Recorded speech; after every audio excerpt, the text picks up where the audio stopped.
Hello, friends, and greetings to all kind and thoughtful people. Today's video is about how to combine what seems incompatible, how to develop both strength and endurance, muscles and heart at the same time, without one interfering with the other. I'll give you 7 rules based on recent research that you can start applying right after watching this video. These tips are for everyone: people who run every day, cycle, do strength training, and so on. This is not only an investment in cardiovascular health, but also in mitochondrial health. You probably know mitochondria are the energy systems inside our cells, and their aging is one of the key factors in overall aging. We need to take care of them if we want to stay energetic and healthy for longer. Let's look at how the body works and review the latest research that actually helps us achieve real results. That's exactly what I'm sharing with you. Most people don't need to run a sub-3-hour marathon or prepare for bodybuilding competitions. The average person simply needs balance, a strong heart and blood vessels, muscles that protect joints and provide strength, and enough energy for everyday life. Now, look at the extremes. On one side, we have marathon runners like Eliud Kipchoge, who weigh around 52 to 57 kilograms and run a marathon faster than many of us run 1 kilometer. And Tour de France cyclists are extremely lean, yet can produce around 400 watts for hours. It's almost unimaginable. Try doing that on a stationary bike for even a minute. On the other side, we have large, powerful bodybuilders. Strong, but sometimes out of breath after just a couple of minutes of running. Both are extremes. Why does this happen? Muscle growth is driven by a system called mTORC1. It's the main builder inside the cell. Endurance activates another system, AMPK. It signals the body to slow down growth, conserve energy, and build new mitochondria. Long training sessions also increase cortisol and may reduce testosterone. This slows recovery and muscle growth. There is also mechanical stress. Running breaks down muscle fibers and requires repair. Cycling and skiing are gentler, but still consume energy. And there's another issue, an energy conflict. Muscle growth requires a calorie surplus, about 500 extra calories per day. But if you're doing around 400 minutes of cardio per week, especially with intervals, your energy expenditure becomes very high. It's often difficult to eat enough healthy food to compensate. Large amounts of complex carbs and fiber simply become unrealistic. And that's when the temptation appears, to rely on junk food. It's calorie-dense, but not healthy. That's why extreme approaches almost never work, not because you're training incorrectly, but because your body simply cannot sustain that level of demand. But here's the good news. Modern research shows that with proper planning, strength and endurance can actually support each other. So now, let's look at how. 7 rules for balance. Rule 1. Weekly balance. Most people train about 5 times per week. The formula is simple: 3 strength sessions and 2 cardio sessions. Meta-analyses show that 2 cardio sessions are enough to improve heart function and increase endurance without harming muscle or strength. But when cardio increases to 4 or more sessions per week, especially long sessions, progress in strength and muscle slows down, or even stops. If you train every day, keep the same proportion: 3 to 4 strength sessions, 2 to 3 cardio sessions, and include at least 1 very light day: walking, stretching, yoga. Without recovery, even strong muscles and heart cannot improve. Rule 2. Strength is the foundation.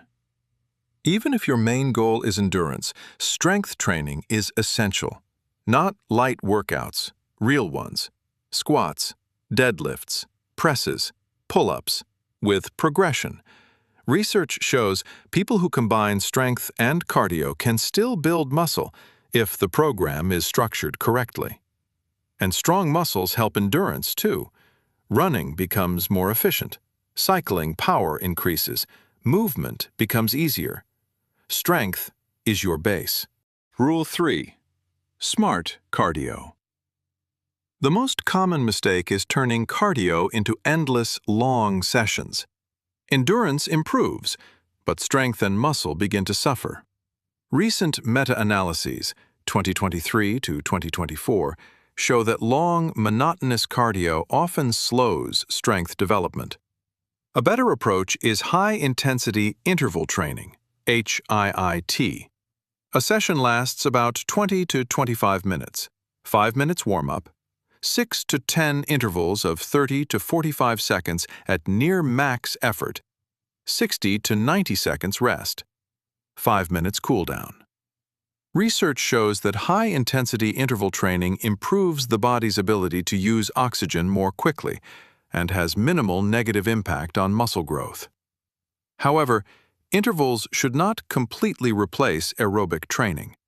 Longer sessions in Zone 2 are the foundation for mitochondrial and cardiovascular health.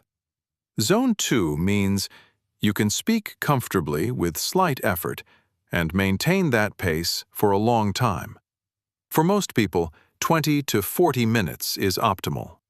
With 2 cardio sessions per week, we need 1 high-intensity interval session of 20 to 25 minutes and 1 Zone 2 session of 30 to 40 minutes. With 3 sessions, 1 interval session and 2 in Zone 2. This distribution provides fast improvement in endurance, a strong foundation for health, and at the same time, almost does not interfere with strength and muscle. Rule 4. Order of training. If you combine strength and cardio in one day, start with strength training. Endurance will improve in any case, but strength and muscle development are significantly better when weights come first. This applies to all strength work: squats, presses, deadlifts, pull-ups, and any basic exercises. After that, you can add a run or intervals, but not the other way around. The only exception is preparation for competition, where the training needs to match the event. Rule 5. Time between sessions. The closer strength and cardio sessions are, the more they interfere with each other. The best option is to separate them into different days. If that is not possible, leave at least 3 to 6 hours between sessions. Research shows that strength and muscle gains are higher when sessions are separated, compared to when they are performed back-to-back. This is especially important for those who train only 3 days per week, or who combine strength and cardio in one day. In that case, do strength training first, then take a break, and only after that do cardio. Rule 6. Nutrition and sleep. You are asking the body to build muscle and new mitochondria at the same time. For this, resources are required. Protein, from 1.6 grams to 2 grams per kilogram of body weight per day. Recent research shows that at this level of protein intake, people who combine strength and cardio training gain as much muscle as those who only do strength training. Carbohydrates are the fuel for interval and heavy training. Sleep, 7 to 9 hours. It is during sleep that muscles recover, the heart becomes stronger, and the body's energy systems adapt. Without proper sleep and nutrition, no program will work. Rule 7. Flexibility and adaptation. There is no universal formula. Monitor your progress.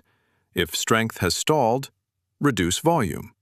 If endurance is not improving, add intervals or another session in Zone 2. Experienced athletes sometimes divide the year into blocks, several months focusing on strength, then several months on endurance. But for most people, it is enough to adjust the load based on the situation. The key is to adapt the program to yourself. Final conclusion. So, in the end, we have an optimal protocol for today.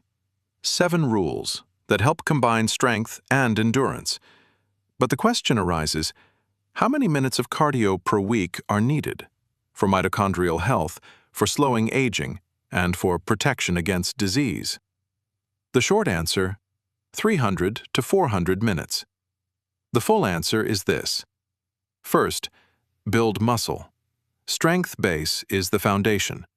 Then, shift the focus toward longer cardio training, without extremes or overtraining, while maintaining 3 to 4 strength sessions per week. This is enough to maintain muscle mass. On strength days, focus on weights and keep cardio light. Place more demanding cardio sessions on days without strength training. This approach allows you to preserve muscle, develop endurance, protect your health, and extend an active life. And finally, how do you combine strength and cardio? Share your approach in the comments, and perhaps we will have a useful discussion.